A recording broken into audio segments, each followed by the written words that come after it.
Hi, Debbie Elder with Shady Oak Primary School. Welcome back. Today I want to talk to you about active reading. Active reading is very different than flipping through a magazine or sitting poolside reading a romance novel. That's a different type of reading altogether. That's for enjoyment. But when you're actively reading to learn, to extract data from a piece of material that you're looking at, you need to take some steps. Very similar to a farmer. So if you're a farmer going out to plant your field, you're going to walk out there and let's say the ground is very, very hard. There's been a drought. You're going to need to do some things before the ground is ready to accept your seeds. Because as a farmer, if I just throw my seeds out onto this very hard, unfertilized, untilled ground, chances of those seeds growing is minimal. A few might take, absolutely. But to get the most out of my crop, I need to do a little work first off. So the things I would do is I would till the ground, soften it up a bit, water it, fertilize it, and then I would plant my seeds. It's the same with your brain. You've got to get the brain ready to receive the information you're going to give it.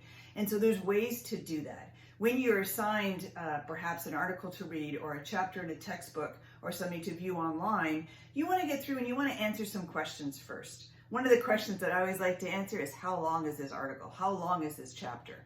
What are how much depth is involved? So I might flip through it to the end to see, kind of get some scope of the data. Then I want to go back and I want to look at all the bold headers and kind of turn those into questions into my mind and kind of get me thinking along the path of the information I'm going to be now intaking. Then I want to look at all the words in bold and the words in italics, because those are the author's way of saying, hey, this is important stuff, pay attention. I want to review the pictures and I want to read the captions underneath the pictures. All of this is in preparation before I plant the seeds of learning the material.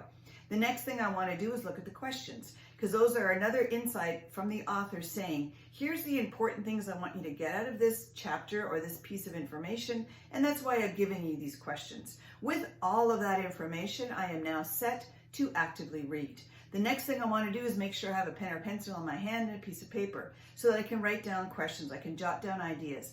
I can maybe write down answers I think might fit the questions that I know I'm going to have to answer at the end of this article.